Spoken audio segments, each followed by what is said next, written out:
Hello kids, आज आपण एक वेगळा विषय बघणार आहे. मागच्या वेळी आपण सेल ह्या विषयावरतीचा चॅप्टर आपण शिकलो होतो. आता काही ऑर्गॅनिझम्स असे आहेत की ज्यांची बॉडी ही फक्त एका सेलची बनलेली आहे, त्यांना आपण म्हणतो युनिसेल्युलर. आणि असे जे काही ऑर्गॅनिझम्स आहेत, हे ऑर्गॅनिझम्स आपल्याला आपल्या साध्या डोळ्यांनी किंवा चष्म्यातनं आपल्याला दिसत नाहीत किंवा साध्या लेन्समधनंही दिसत नाही. त्याच्यासाठी तुम्हाला एक वेगळं काहीतरी इन्स्ट्रुमेंट वापरायला लागतं, ज्याला आपण म्हणतो मायक्रोस्कोप. तर असे जे ऑर्गॅनिझम्स आहेत त्यांना म्हटलं जातं मायक्रो ऑर्गॅनिझम्स, म्हणजे ज्यांचा साईज इतका लहान आहे की ते तुम्हाला साध्या डोळ्यांनी किंवा नेकेड आईज ज्याला आपण म्हणतो त्यांनी ते दिसत नाहीत. What are micro organisms?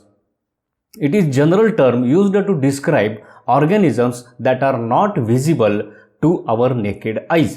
Micro organisms म्हणजे काय? They are not only bacteria किंवा असं की जे ऑर्गॅनिझम्स आपल्या साध्या डोळ्याला दिसत नाहीत, असे सगळे ऑर्गॅनिझम्स ह्या कॅटेगरीखाली येतात, ज्याला म्हणतो आपण micro organisms. Visible only under microscope. हे फक्त आणि फक्त मायक्रोस्कोप खाली दिसतात. मायक्रोस्कोप म्हणजे तुम्हाला माहिती आहे की वेगवेगळ्या लेन्सेसचं कॉम्बिनेशन असतं आणि जे ओरिजिनल ऑब्जेक्ट जे असते ते 1000 टाइम्स बिगर करून आपल्याला दिसतं. म्हणजे त्याच्या अंडर जर बघितलं तरच हे मायक्रो ऑर्गॅनिझम्स आपल्याला दिसतात. इथं पिक्चरमध्ये तुम्हाला तो मायक्रोस्कोप दिसतोय आणि मायक्रोस्कोप खाली हे मायक्रो ऑर्गॅनिझम्स कसे दिसतात त्याचं पण एक पिक्चर त्याच्या शेजारी आहे. It is broadly used to describe all microscopic organisms like fungi, algae, bacteria. म्हणजे फक्त बॅक्टेरिया किंवा असं नाही, तर जे जे ऑर्गॅनिझम्स, मग त्यातले काही प्लांट्स पण आहेत, काही ॲनिमल्स पण आहेत, जे ऑर्गॅनिझम्स तुम्हाला नेकेड आईजला दिसत नाहीत, जे पाहण्यासाठी तुम्हाला कंपल्सरी मायक्रोस्कोप वापरावा लागतो, अशा ऑर्गॅनिझम्सना काय म्हटलं जातं? Micro organisms. They are found practically everywhere. Micro organism जर विचार केला तर प्रॅक्टिकली जर विचार केला अगदी बेसिक, तर जिथं कुठं पृथ्वीवरती जागा आहे तिथं सगळीकडं तुम्हाला मायक्रो ऑर्गॅनिझम्स दिसून येतात.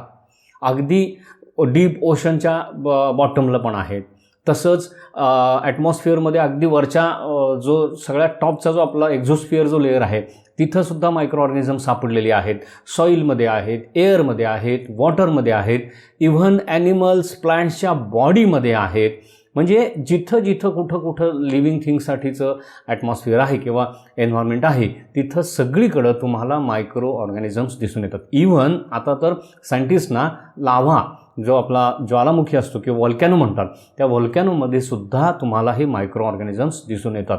एकदम एक्स्ट्रीम कंडिशनमध्ये, एकदम लोएस्ट टेम्परेचरला पण मायक्रो ऑर्गॅनिझम्स सर्वाईव्ह होतात, एकदम हायेस्ट टेम्परेचरला पण मायक्रो ऑर्गॅनिझम्स तुम्हाला दिसून येतील. They have ability to live and thrive in extreme conditions as clouds, deep sea, volcanoes, hot water springs, polar ice caps, animal bodies. म्हणजे बघा, जिथं जिथं जिथं जिथं कुठं त्यांना सर्वाईव्ह होण्याचे चान्सेस आहेत आणि फेवरेबल एन्व्हायरमेंट आहे, किंवा अगदी जिथं एक्स्ट्रीम कंडिशन्स आहेत, आता क्लाउड्समध्ये तिथंसुद्धा मायक्रो ऑर्गॅनिझम्स आहेत, डीप सी, डीप ओशनच्या बॉटमला सुद्धा मायक्रो ऑर्गॅनिझम्स आहेत, व्होल्कॅनोजमध्ये आहेत, हॉट वॉटर स्प्रिंग्समध्ये आहेत, पोलर आईस कॅप्समध्ये. म्हणजे wherever possible you will find the micro organisms everywhere. They are adapted vastly to survive extreme conditions. Basically हे का होतं? कारण हे मायक्रो ऑर्गॅनिझम्स असतात ते इमिजिएट एखाद्या एक्स्ट्रीम कंडिशनला ॲडॉप्ट होत असतात. त्यांच्यामध्ये म्युटेशन ही जी फेज आहे, डेव्हलपमेंट, ही कंटिन्युअस चालू असते आणि त्यामुळं काय होतं की हे कुठल्याही एक्स्ट्रीम कंडिशनमध्ये स्वतःला लगेच ॲडॅप्ट करून घेतात, त्यामुळं ते कुठंही सर्वाईव्ह होऊ शकतात. Some form spore and remain inactive for years. त्यातले काही मायक्रो ऑर्गॅनिझम्स जे आहेत ते स्पोर्स तयार करतात. स्पोर्स म्हणजे काय? थोडक्यात आपण म्हणू की त्यांचं बी. आणि हे जे स्पोर आहे हे कित्येक वर्ष तसंच जगू शकतं. जसं की एखाद्या झाडाचं बी तुम्ही जर ठेवून दिलं तर ते अनेक वर्ष तसंच राहू शकतं. परत तुम्ही झाड लावलं की ते बी लावलं की ते झाड येतं. तसंच प्रकारे हे स्पोरसुद्धा काय आहेत, हे इनॲक्टिव्ह राहतात. जोपर्यंत त्यांना फेवरेबल कंडिशन मिळत नाही तोपर्यंत ते स्पोर फॉर्ममध्ये राहतात आणि जेव्हा केव्हा त्यांना फेवरेबल कंडिशन अवेलेबल होते त्यावेळी त्यांची ग्रोथ तिथं सुरू होते. Some form extra covering capsule to get protection. त्यातले काही ऑर्गॅनिझम्सकडे अशी ॲबिलिटी आहे की ते स्वतःच्या बॉडीभोवती कॅप्सूल तयार करतात. बघा, सेल चॅप्टरमध्ये आपण बघितलं होतं प्रोकॅरियोटिक सेलच्या भोवतीनी कॅप्सूल होती ही कॅप्सूल म्हणजे काय असतं, it's like a extra covering. थोडक्यात आपण असं म्हणूया की शिल्ड अंगावर घातलेलं, की ज्याच्यामुळं त्यांच्यावरती बाहेरच्या कंडिशन्सचा कुठलाही परिणाम होऊन ते खराब होत नाहीत किंवा त्यांची बॉडी खराब होत नाही किंवा त्यांची डेथ होत नाही. Diversity in micro organisms. Micro organism जर तुम्ही बघितले तर इतक्या असंख्य इनन्युमरेबल त्याच्यामध्ये तुम्हाला व्हरायटीज बघायला मिळतात. They are enormously diverse. म्हणजे काय, त्यांच्यामध्ये प्रचंड मोठ्या प्रमाणात तुम्हाला व्हरायटी शेप्समध्ये आहे, साईजमध्ये आहे, ग्रुपिंगमध्ये आहे, कलर्समध्ये आहे, फंक्शन्समध्ये आहे, मूवमेंट्समध्ये, एव्हरीथिंग. त्यामुळे ते इतके डायव्हर्स आहे, एवढा मोठा ह्यूज ग्रुप आहे मायक्रो ऑर्गॅनिझम्सचा.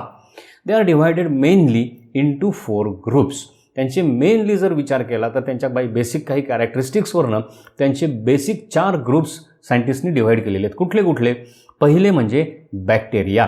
इथं तुम्हाला खाली पिक्चरमध्ये दिसतंय की तिथं ते बॅक्टेरिया वेगवेगळ्या प्रकारचे दाखवले आहेत. बॅक्टेरियामध्ये सुद्धा अनेक प्रकार आहेत, त्यांचे शेप्स वेगवेगळे आहेत, त्यांचे कलर्स वेगवेगळे असतात. त्याच्यानंतर दुसरा येतो तो पार्ट आहे तो फंगाय.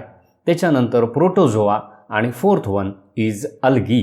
म्हणजे 4 प्रकारचे मायक्रो ऑर्गॅनिझम्स मेजरली 4 ग्रुप्समध्ये त्यांना डिव्हाइड केलेलं आहे. First is bacteria, second is फंगाय, third is protozoa आणि 4th इज अल्गी. आणि त्याच्यानंतर एक प्रकार येतो दॅट इज कॉल्ड व्हायरसेस. आता व्हायरस हा जो प्रकार आहे हा थोडासा समजण्यासाठी, कारण बेसिकली कसं आहे, व्हायरस हा प्रकार जो आहे it is not considered as a living thing and not considered as a dead, म्हणजे नॉन लिव्हिंग थिंग. त्याच्या काय म्हणतो आपण, it's on the mid line of living and non living. They are microscopic but not classified as living organisms as they reproduce inside host cell. बघा, त्यांना काम आपण living organism म्हणू शकत नाही, कारण ते सेलच्या आतमध्येच त्यांचं रिप्रोडक्शन होतं. बाहेर ओपनमध्ये किंवा नुसतं बॉडीमध्ये आत गेले तर होत नाही, तर त्यांना रिप्रोडक्शनसाठी कुठल्या तरी होस्ट सेलची गरज असते आणि म्हणून आपण त्यांना लिव्हिंग थिंग म्हणू शकत नाही. बघा, एक ह्याच्यासाठी कारण असं आहे की आपण मागच्या चॅप्टरमध्ये शिकलेलो होतो की बेसिक युनिट काय आहे लाईफ फॉर्मचं, सेल आहे. सेलपेक्षा आपण दुसरं कुठलाही लाईफ फॉर्म लहान नाही आहे. Cell is the basic unit, म्हणजे सेलपासून लिव्हिंग थिंग्स काउंट करायला आपण सुरुवात करतो. पण हा जो ऑर्गॅनिझम आहे व्हायरस, हा त्या सेलमध्ये आत जाऊन तिथं रिप्रोड्यूस करतो, म्हणजे त्याचा साईज त्या सेलपेक्षा पण लहान आहे, म्हणून हा लिव्हिंग थिंग कन्सिडर केला जात नाही. ह्याच्यातले जे बॅक्टेरिया आहेत हे सगळे असतात प्रोकॅरियोट्स मेजरली, आणि जे फंगाय, अल्गी किंवा प्रोटोझोआ जे असतात they are all majorly eukaryotes. आता त्यातला पहिला आपण पार्ट बघूया, bacteria. They are smallest, oldest, structurally simplest, most abundant form of life on earth. Bacteria हे युज्युअली जर आपण बघितलं तर ह्यांची बॉडी असते ती single cell, they are unicellular organisms. सगळ्यात लहान आहेत. हा अर्थवरचा सगळ्यात ओल्डेस्ट लाईफ फॉर्म समजला जातो. म्हणजे जो काही पहिलं लाईफ काय म्हणू आपण लिव्हिंग ऑर्गॅनिझम जो तयार झाला that was nothing but a bacteria. Structurally एकदम सिम्पल आहे, फार कॉम्प्लिकेशन्स नाही आहेत, ऑर्गन सिस्टीम वगैरे काही नाही आहे त्याच्यामध्ये. आपण लास्ट चॅप्टरमध्ये हे बघितलेलं आहे, सेलच्या आत त्या बॅक्टेरियाच्या आत काय काय असतं ते. आणि पृथ्वीवरती अर्थवरती हा सगळ्यात नंबरनी जास्त सापडणारा ऑर्गॅनिझम आहे. Only प्रोकॅरियोट्स today on earth. आज अर्थवरती जर बघितलं तर प्रोकॅरियोटिक जे ऑर्गॅनिझम्स आहेत ते फक्त आणि फक्त बॅक्टेरिया आहेत. बॅक्टेरिया सोडून दुसरा कुठलाही प्रोकॅरियोटिक ऑर्गॅनिझम तुम्हाला आता अर्थवरती सापडत नाही. There estimated existence is 3.5 to 3.8 billion years old as per fossil record. हे कधी अस्तित्वात आले पृथ्वीवरती, यांचं एक्झिस्टन्स कधीपासून आहे तर 3.5 to 3.8 बिलियन इयर्स इतकं त्यांचं एज आहे. म्हणजे तेव्हापासून हे बॅक्टेरिया अर्थवरती आहेत. आता अर्थचं लाईफ जर बघितलं तर 4 समथिंग बिलियन इयर्स समजलं जातं. म्हणजे बघा, अर्थ तयार झाल्यानंतर काही वर्षातच पहिला बॅक्टेरिया तयार झाला. So it is the oldest form of life. आणि हे कशावरून लक्षात आलं तर जे काही फॉसिल्स सापडलेले आहेत, फॉसिल म्हणजे तुम्हाला माहिती आहेत, buried under or they are preserved at it as it is somewhere in volcanic rocks or in burials वगैरे. तर त्या फॉसिल रेकॉर्डवरनं त्याच्यात बॅक्टेरियाचे सुद्धा फॉसिल सायंटिस्टला सापडलेले आहेत. आता हा सगळा मायक्रोस्कोपिक स्टडी आहे, त्यामुळं ह्याच्यासाठी आपण फार विचार करायचं कारण नाही. पण हे लक्षात घ्या की त्यांचं जे एक्झिस्टन्स आहे ते कशावरनं लक्षात आलं, तर फॉसिल रेकॉर्ड जी काय सापडली ते सगळ्यात ओल्डेस्ट फॉसिल रेकॉर्ड जे आहे ते that is 3.8 billion years old. 2 billion years before eukaryotes. म्हणजे यूकॅरियोट्स ज्यावेळी तयार झाले, ज्यावेळी त्यांच्या बॉडीतले ऑर्गॅनिलीज हे ऑर्गनाईज व्हायला लागले, त्याच्या आधी 2 बिलियन इयर्स ह्यांचं एक्झिस्टन्स पृथ्वीवर होतं. म्हणजे बॅक्टेरिया तयार झाले, they are prokaryotes, till today they are prokaryotes. लक्षात आलं? त्यामुळे त्यांना लिव्हिंग फॉसिल असं सुद्धा म्हणलं जातं.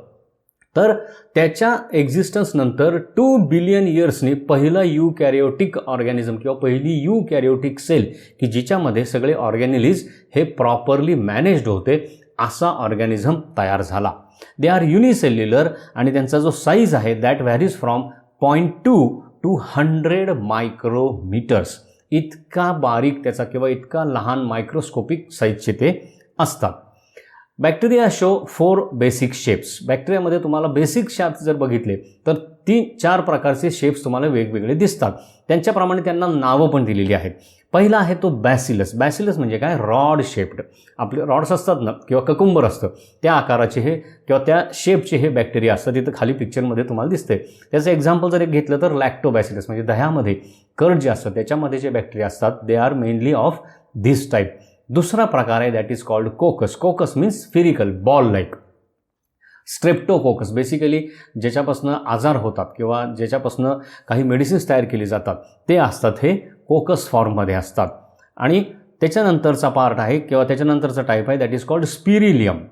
म्हणजे काय, स्पायरल शेप. स्पायरल म्हणजे कसं, स्प्रिंगसारखं किंवा एस टाईप ज्यांचे आकार असतात असे, दॅट दे आर कॉल्ड स्पिरिलियम. आणि त्याचा एक्झाम्पल आहे स्पिरिलियम मायनस. आणि फोर्थ पार्ट आहे दॅट इज कॉल्ड व्हिब्रिओ किंवा कॉमा शेप्ड हे बॅक्टेरिया असतात. व्हिब्रिओ कॉलरा. कॉलरा हा जो डिसीज आहे त्याचा जो बॅक्टेरिया आहे तो ह्या टाईपचा आपल्याला बघायला मिळतो. तर बेसिक 4 शेप्स असतात बॅक्टेरियाचे, बॅसिलस, कोकस, स्पिरिलियम आणि व्हिब्रिओ. आता यांचं सेल स्ट्रक्चर कसं असतं आपण बघूया. It has cell wall like plant cell for protection. बॅक्टेरियांच्या बाबतीत सुद्धा तुम्हाला जशी प्लांट सेलला जी सेल वॉल असते थिक आणि टफ, कशासाठी, तर प्रोटेक्शनसाठी. एक्स्ट्रीम कंडिशन्स, एन्व्हायरमेंटल कंडिशन्सपासून त्या सेलचं प्रोटेक्शन व्हावं म्हणून ही सेल वॉल असते. Nuclear material scattered in cytoplasm, not bounded in membrane. Basically prokaryotic cell असल्यामुळं ते सगळे जे काही ऑर्गॅनिलीज आहेत they are not membrane bounded. न्यूक्लिअरसुद्धा त्याचं मेम्ब्रेन बाउंडेड नसतं, म्हणजे डिस्टिंक्टली तुम्ही न्यूक्लिअर असं दाखवू शकत नाही. तर त्याचं जे न्यूक्लिअर मटेरियल जे असतं ते सायटोप्लाझममध्ये सगळीकडे स्कॅटर्ड असतं, फ्लोट होत असतं. त्याला लोकोमोटरी ऑर्गन पण ह्या सेलला असतात, फ्लॅजेला अँड पिलिया. ही सेल जी असते ही स्वतः लोकोमोशन करते किंवा मोटिव्ह करते आणि त्याच्यासाठी तिला फ्लॅजेला, एक शेपटीसारखं तिथं पिक्चरमध्ये तुम्हाला दिसतंय बघा, एक टेलसारखं त्याला एक ऑर्गेनेली आहे आणि बॉडीवरती हेअर लाईक ग्रोथ तुम्हाला दिसते, दे आर कॉल्ड पिलिया. म्हणजे फ्लॅजेला आणि पिलियाच्या हेल्पनी ही सेल जी आहे ही मुवमेंट करू शकते आणि they are prokaryotic in nature.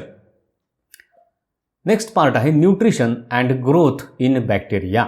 Basically बॅक्टेरियाच्या बाबतीत जर बघितलं तर न्यूट्रिशनमध्ये दे आर हायली डायव्हर्स. म्हणजे काय, तर त्यांच्या न्यूट्रिशनच्या ज्या हॅबिट्स आहेत ह्याच्यामध्ये खूप प्रकारची तुम्हाला व्हरायटी बघायला मिळते.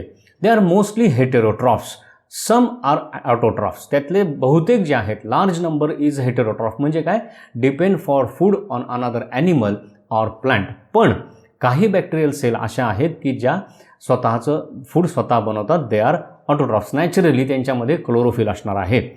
Heterotrophs include large number of parasites. हे हेटेरोट्रॉफ जे आहेत, आपण हेटेरोट्रॉफिक न्यूट्रिशन मोडमध्ये 7वीत असताना बघितलेलं होतं की 3 प्रकारचे हॉलोझोईक, पॅरासायटिक आणि असे जे प्रकार बघितले होते. तर हे जे हेटेरोट्रॉफिक्स आहेत दे आर मेनली पॅरासाइट्स. म्हणजे दुसऱ्या कुठल्या तरी होस्ट बॉडीवरती पासून ते आपलं न्यूट्रिशन मिळवतात. They are further divided into 2 groups depending on the need of oxygen for respiration. Respiration म्हणजे तुम्हाला माहिती आहे burning of glucose to give energy. आता आपण रेस्पिरेशन म्हणजे ब्रीद इन ब्रीद आउट नाही, तर सेल लेवलला जे रेस्पिरेशन होतं त्याचा विचार करतोय, लक्षात घ्या, because they are unicellular organism. तर जे ग्लुकोजचं जे बर्निंग होतं हे पण आपण 7th स्टँडर्डमध्ये शिकलेलो आहे, तुम्हाला आठवत असेल तर. एका प्रकारामध्ये ग्लुकोज बरोबर ऑक्सिजनचं युनियन होतं आणि त्याच्यातनं तुम्हाला एनर्जी मिळते. आणि एका ठिकाणी ग्लुकोजचं इन ॲब्सेन्स ऑफ ऑक्सिजन, म्हणजे इन ॲब्सेन्स ऑफ एअर आपण असं म्हणूया, तर त्याचं जे बर्निंग होतं आणि त्याच्यातनं सुद्धा तुम्हाला एनर्जी मिळत असते. तर ह्या प्रकारावरती बॅक्टेरियाचे 2 प्रकार पडतात. पहिला आहे that is called aerobic, they respire in presence of oxygen, म्हणजे त्यांना ग्लुकोज बर्निंगसाठी ऑक्सिजनची गरज असते. आणि दुसरा प्रकार आहे that they are called anaerobic, they respire in absence of oxygen. म्हणजे 2 प्रकार, aerobic in presence of oxygen, anaerobic in absence of oxygen. त्यांची लाईफ सायकल जी आहे it is very short. Life cycle of most of them is very short, few hours म्हणू शकतो किंवा काहींच्या बाबतीत अगदी फ्यू डेज पण असू शकते. Under suitable conditions some divide every 10 minutes and give rise to new daughter cell. ह्याच्यातले काही जे ऑर्गॅनिझम्स आहेत हे एव्हरी 10 minutes ते रिप्रोड्यूस होत असतात. बघा, म्हणजे त्यांचा रिप्रोडक्शनचा रेट किती फास्ट आहे. 10 मिनिटाला दुसरी सेल, 10 मिनिटाला दुसरी सेल, लक्षात येतं. आणि हे एक्सपोनेन्शियल आहे. एका सेलच्या 2 सेल होतात, 2 सेलच्या 4 सेल होतात, म्हणजे एव्हरी 10 minutes जर ते डिवाइड होत गेले तर एका तासात त्याचा नंबर किती होईल तुम्ही काउंट करू शकता. They reproduce by binary fission. 1 cell divides into 2 new cells. इथं शेजारच्या डायग्राममध्ये तुम्हाला दाखवलेलं आहे बघा. ती एकच सेल आहे. सगळ्यात सुरुवातीला त्याचं जे DNA मटेरियल असतं किंवा न्यूक्लिअर मटेरियल असतं ते डिवाइड होतं, त्याच्यानंतर सायटोप्लाझम डिवाइड होतं, सेल वॉल डिवाइड होते आणि 2 वेगळ्या डॉटर सेल्स तयार होतात. आणि ह्या डॉटर सेल पुन्हा त्याची ग्रोथ होते आणि ते ॲडल्ट सेलमध्ये कन्वर्ट होतात, पुन्हा त्यांचं डिव्हिजन होतं. अशा प्रकारे त्यांचं रिप्रोडक्शन कंटिन्युअस चालू राहतं. Desired types of bacteria grown artificially in lab using mixture of nutrients called medium or media. लॅबमध्ये सुद्धा तुम्ही बघता की आपल्याला पाहिजे ते बॅक्टेरिया जे आपल्याला हवे आहेत किंवा ज्यांचं टेस्टिंग करायचं आहे, त्यांचा अभ्यास करायचा आहे, असे बॅक्टेरिया आपण आर्टिफिशियली ग्रो करू शकतो किंवा रिप्रोड्यूस करू शकतो. त्याच्यासाठी एक वेगळं प्रकारचं न्यूट्रिएंट मीडियम वापरलं जातं, that is called media. Famous तुम्ही हे नाव ऐकलं पण असेल, आगार आगार मीडिया म्हणून जे असतं ते जास्त करून बॅक्टेरियाच्या ग्रोथसाठी लॅबमध्ये वापरलं जातं. पॅथोजेनिक लॅबवाला जर तुमच्या कोणी ओळखीचे असतील तर त्यांच्याकडे जाऊन तुम्ही हे मीडियम किंवा ती बॅक्टेरियाची ग्रोथ तुम्ही त्याच्यावरती बघू शकता. Next type is algae. तुम्ही बऱ्याच वेळेला असं पाणी साठलेलं असतं किंवा कुठंतरी पडलं असतं, त्याच्यावरती बघित असेल तुम्हाला असा ग्रीन असा लेअर दिसतो. That is nothing but it's an algae. Greens come in moist places and water bodies like lakes, ponds, on walls, rocks. वॉल्सवरती सुद्धा तुम्हाला काय वेळेला असा ग्रीनिश लेअर. आता पावसाळ्यामध्ये बऱ्याचशा भिंतींवरती आतल्या बाजूला तुम्हाला ही अल्गी किंवा बाहेरच्या बाजूला अल्गी फॉर्म झालेली दिसतील. आणि त्याचाच मोठा फॉर्म म्हणजे ज्याला आपण शेवाळं म्हणतो, जे व्हिजिबल आहे डोळ्याला. त्याच्यामध्ये अल्गीमध्ये 3 प्रकार येतात. एक सिंगल सेल अल्गी किंवा unicellular algae, that is called Chlamydomonas. ते इथं तुम्हाला पिक्चरमध्ये दिसते, ती सिंगल सेल आहे आणि त्याला पुढे 2 फ्लॅजेला आलेले आहेत. दुसरा आहे दॅट इज कॉल्ड व्हॉल्वॉक्स. हे आता ही पण सिंगल सेल आहे, पण त्या सिंगल सेल जरी असल्या तरी त्या ग्रुपने कॉलनीज बनवून म्हणजे एकत्र राहत असतात. क्लॅमेडोमोनास जी आहे ही सिंगल सेल म्हणजे स्वतंत्र सेल म्हणून वावरत असते, पण व्हॉल्वॉक्स ही जी अल्गी आहे ही बेसिकली काय करते, कॉलनीज फॉर्म करून राहते. आणि दुसरं जे आहे दॅट इज मल्टीसेल्युलर फिलामेंट्स. ह्याच्यामध्ये सुद्धा तुम्हाला स्पायरोगायरा किंवा हे जे काही वेगवेगळ्या अल्गी ज्या दिसतात ह्या सगळ्या ज्या येतात ह्या फिलामेंटस अल्गी आपण ज्याला म्हणतो, अशा त्या मल्टीसेल्युलर फिलामेंट्स तयार करतात. त्याच्यानंतर अल्गी ह्या बेसिकली युकॅरियोटिक आहेत. युकॅरियोटिक म्हणजे काय, पुन्हा तेच, त्यांच्यातले जे ऑर्गेनेलिज आहेत they are well organized and membrane bounded आणि दे आर ऑटोट्रॉफ्स. त्यांच्यामध्ये क्लोरोफिल असतं आणि ते स्वतःचं फूड स्वतः बनवतात. They have also cell wall. Basically algae comes under plant division. लक्षात आलं, त्यामुळे त्या सेलला तुम्हाला सेल वॉल दिसून येते. Cell is well organized. Presence of special organelles like mitochondria, chloroplast is seen in the algae. ह्या सेल ज्या असतात ह्या युकॅरियोटिक असल्यामुळे वेल ऑर्गनाइज्ड असतात. त्यांच्यामधल्या ज्या ऑर्गेनेलिज असतात त्या वेल ऑर्गनाइज्ड असतात आणि मायटोकॉन्ड्रिया, क्लोरोप्लास्ट यासारखे स्पेशल फंक्शन करणाऱ्या ऑर्गेनेलिजसुद्धा तुम्हाला ह्या अल्गीच्या सेलमध्ये सापडतात. Chloroplast contain chlorophyll and some other coloured pigments. ह्यांच्यामध्ये जे क्लोरोप्लास्ट जे सापडतं आपल्याला त्याच्यात बेसिकली क्लोरोफिल हे ग्रीन कलरचं पिगमेंट असतंच, पण त्याच्यामध्ये इतरही काही कलरची पिगमेंट्स तुम्हाला दिसून येतात आणि त्यावरनं अल्गीचे वेगवेगळे प्रकार ठरतात. म्हणजे त्या पिगमेंटचा कलर त्या अल्गीला दिसतो. इथं साईडच्या पिक्चरमध्ये बघताय तुम्ही ब्राऊन कलरचे आहे, रेड कलरचे आहे, ग्रीन कलरचे आहे. हा कलर कशामुळे आहे तर त्या क्लोरोप्लास्टमध्ये अदर दॅन ग्रीन क्लोरोफिल इतर जी कलर्ड पिगमेंट्स आहेत त्याचा तो कलर आहे. Based on colour they are classified as green brown algae, blue green algae, red algae. म्हणजे त्याच्यामध्ये पुन्हा वेगवेगळे प्रकार दिसतात. आता अल्गी ह्यूज पण असतात. सी वीड जर तुम्ही बघितलं तर दे आर अल्गी. त्याची पानं आपल्या आळूच्या पाना एवढी मोठी असतात. म्हणजे इतक्या मोठ्या साईजचे पण अल्गी आहेत, but basically they are microscopic. The reproduction is by both modes, म्हणजे सेक्शुअल आणि असेक्शुअल दोन्ही प्रकारे त्यांचं रिप्रोडक्शन हे होत असतं. तुम्हाला आता हे मोड्स ऑफ रिप्रोडक्शन माहिती आपण 7th स्टँडर्डमध्ये शिकलेलो आहे.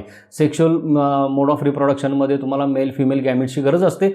असेक्शुअलमध्ये मात्र ते व्हेजिटेटिव्ह किंवा कटिंगनी किंवा इतर काही मोड्सनी त्याचं आपल्याला प्रोडक्शन झालेलं दिसतं.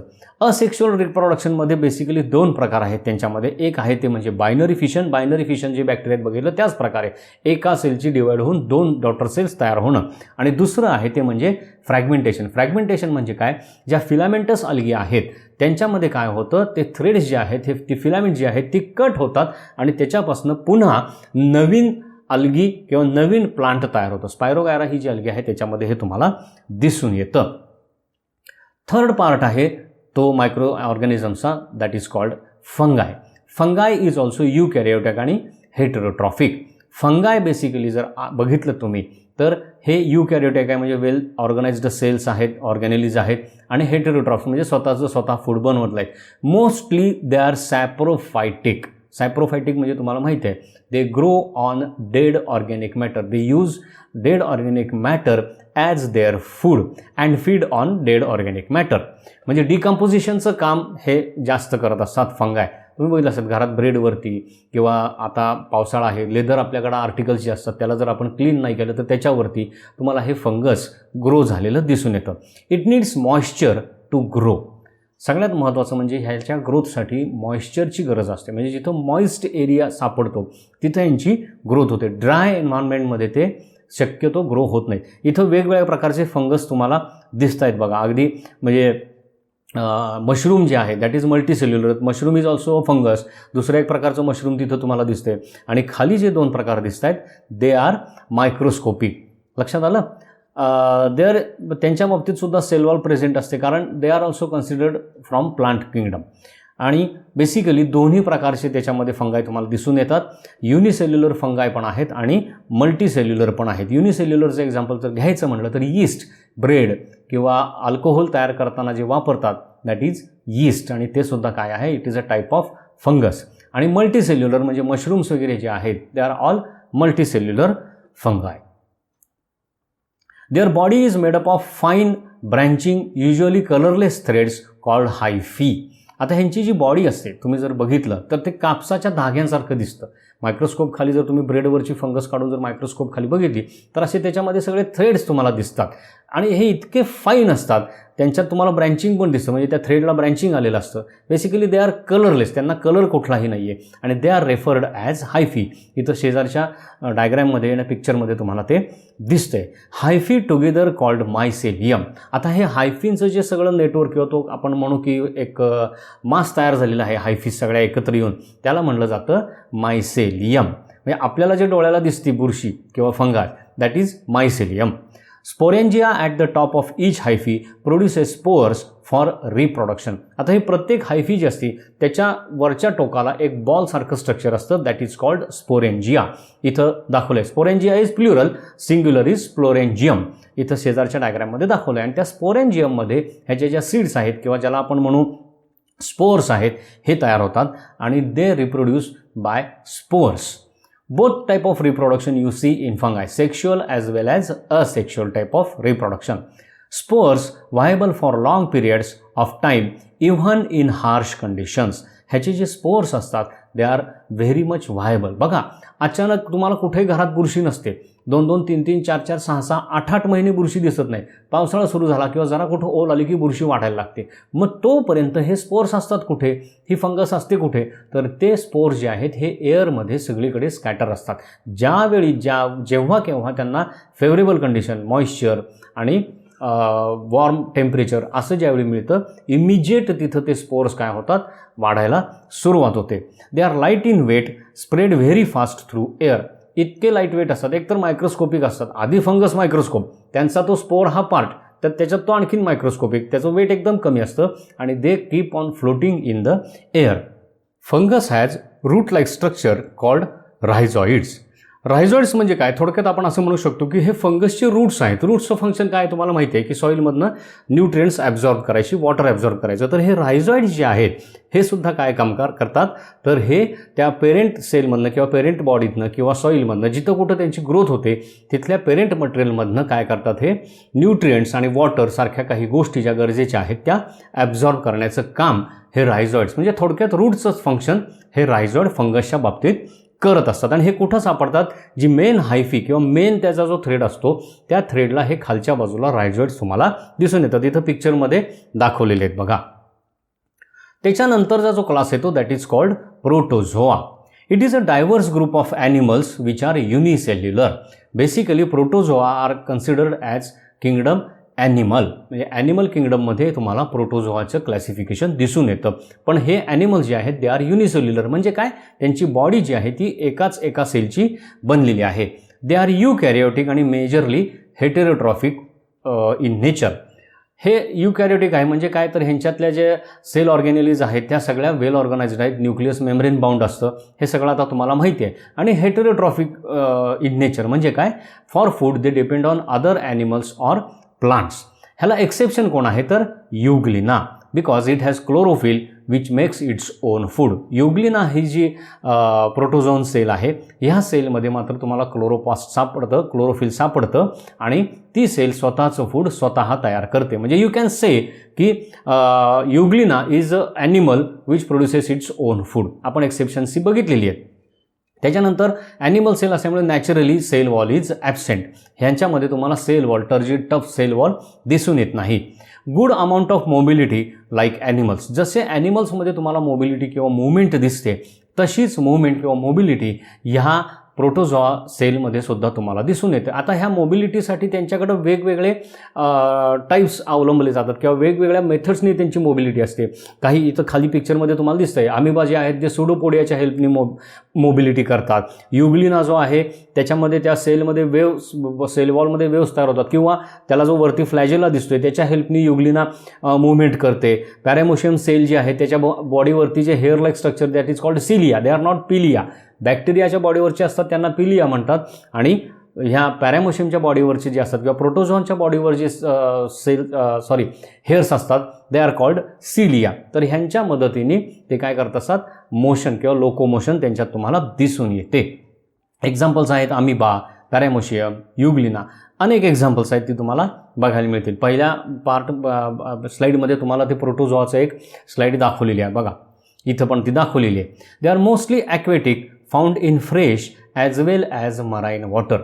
मोस्टली प्रोटोझोआ जे आहेत हे आपल्याला दिसतात कुठे, जास्त करून पाण्यामध्ये तुम्हाला हे सापडतात. पहिला ॲनिमल सेल जी तयार झाली दॅट फॉर्म्ड इन वॉटर, हे आपण शिकलेलो आहे.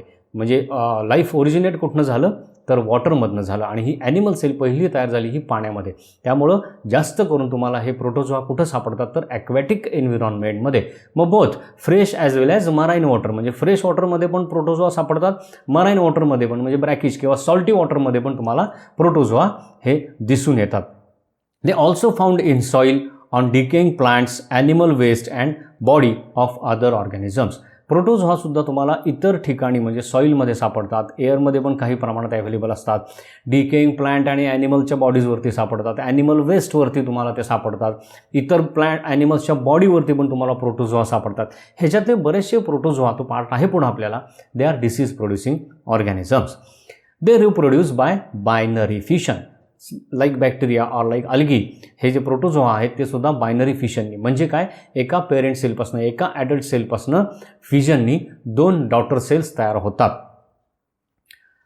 नेक्स्ट टाईप आहे किंवा नेक्स्ट क्लास आहे that is called virus. It is consider neither dead nor alive. मगाशी मी तुम्हाला सांगितलं की हा डेड पण कन्सिडर केला जात नाही आणि लाईव्ह पण कन्सिडर केला जात नाही, म्हणजे it is on the boundary of living and non living. त्याला काही रिझन्स आहेत. It need host to reproduce. ह्याचं रिप्रोडक्शन व्हायचं असेल तर त्याला होस्टची गरज असते. आत्तापर्यंत जे आपण सगळे बघितले, बॅक्टेरिया असतील, त्याच्यानंतर तुमचे प्रोटोझोआ असतील, अल्गीज असतील, फंगाय असतील, हे सगळे मायक्रोस्कोपिक ऑर्गॅनिझम्स काय आहेत, होस्ट बॉडीची त्यांना रिप्रोडक्शनसाठी गरज नसते. They reproduce by another way किंवा आउट ऑफ होस्ट बॉडी, किंवा त्याच्यासाठी त्यांना they are not dependent on host body or host cell. पण viruses they need host cell to reproduce. फक्त होस्ट सेलच्या आतमध्येच ते रिप्रोड्यूस होतात and that is why they are not considered as a dead nor alive. Reproduce होतात त्यामुळे त्यांना dead म्हणू शकत नाही, पण जे सगळ्यात बेसिक स्ट्रक्चरल आणि फंक्शनल युनिट आहे लाईफचं, ती त्यांची गरज आहे रिप्रोडक्शनसाठी. त्याच्या आतमध्ये ते रिप्रोड्यूस होतात, म्हणजे सेलच्या आतमध्ये रिप्रोड्यूस होतात. So they are also considered as live, म्हणजे दोन्ही डेड आणि alive. They do not show any signs of life outside living cell. Yes, ते लिव्हिंग सेलच्या बाहेर जर आले तर त्यांच्यामध्ये तुम्हाला लिव्हिंग ऑर्गॅनिझम्सचे कोणतेही कॅरेक्टरिस्टिक्स दिसत नाहीत किंवा कुठलंही ते लाईफचं साईन तुम्हाला दाखवत नाहीत. They do not show cellular organization. बघितलं तुम्ही इकडं व्हायरसची एक डायग्रॅम इथं दाखवलेली, पिक्चर एक दाखवलेलं आहे. सेल आणि व्हायरसचा आकार ह्याच्यामध्ये कुठंच काहीच साम्य नाही आहे, कुठंच काही त्याच्यामध्ये सिमिलॅरिटी नाही आहे.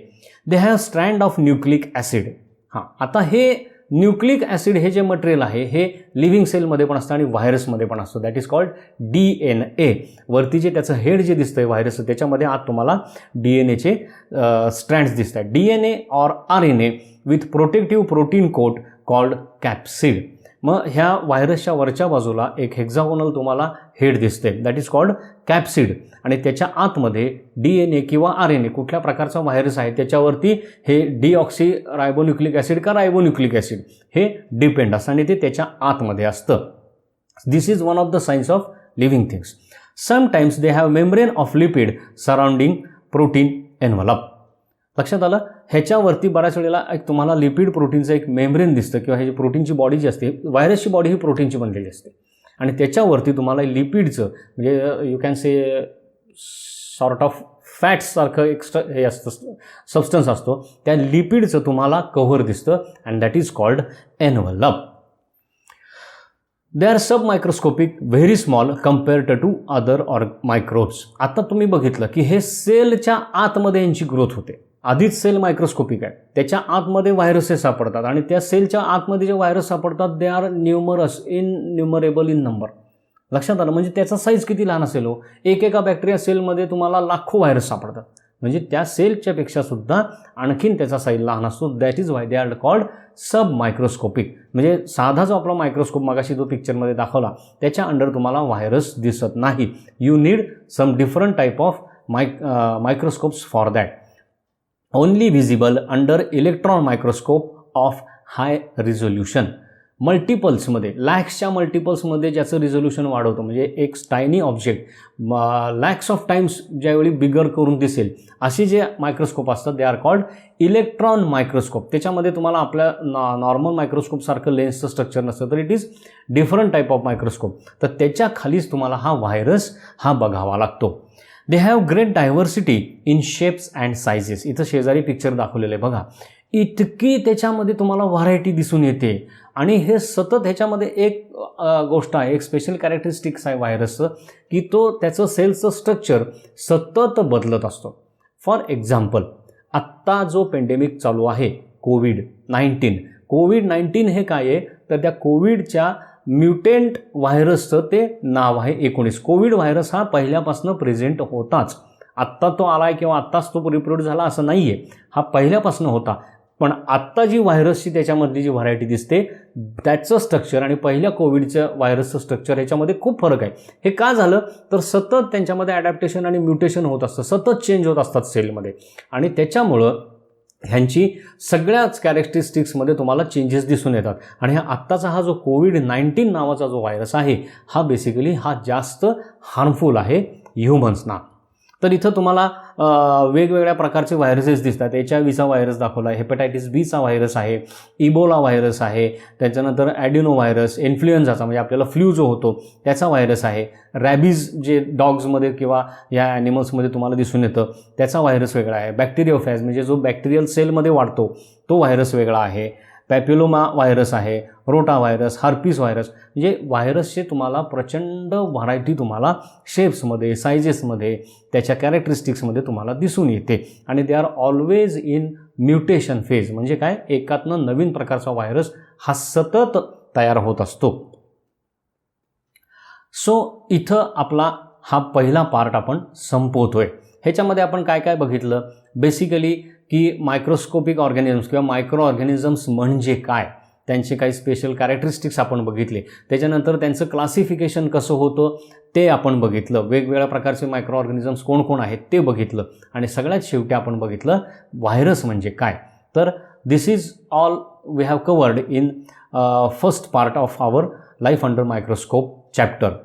तर ह्या स्लाईड्स आपण LMSवरती किंवा पोर्टलवरती तुम्हाला दिलेल्या आहेत, ॲपमध्ये दिलेले आहेत. हा व्हिडिओ नीट बघा. ह्याच्यातल्या प्रत्येक क्लासिफाईड मायक्रो ऑर्गॅनिझम्सचे फीचर्स, त्यांच्या स्पेशालिटीज हे लक्षात ठेवा. कारण बऱ्याच वेळेला राईट डिफरन्सेस किंवा नोट ह्याच्यावरती पेपरमध्ये येते. व्हायरसेस म्हणजे काय, ते का डेड किंवा का अलाइव किंवा डेड समजले जात नाहीत, ह्या सगळ्या गोष्टींचा व्यवस्थित अभ्यास करा, स्टडी करा आणि क्विज आणि वर्कशीट सोडवून टाका. So this is all about life under microscope part 1. Thank you.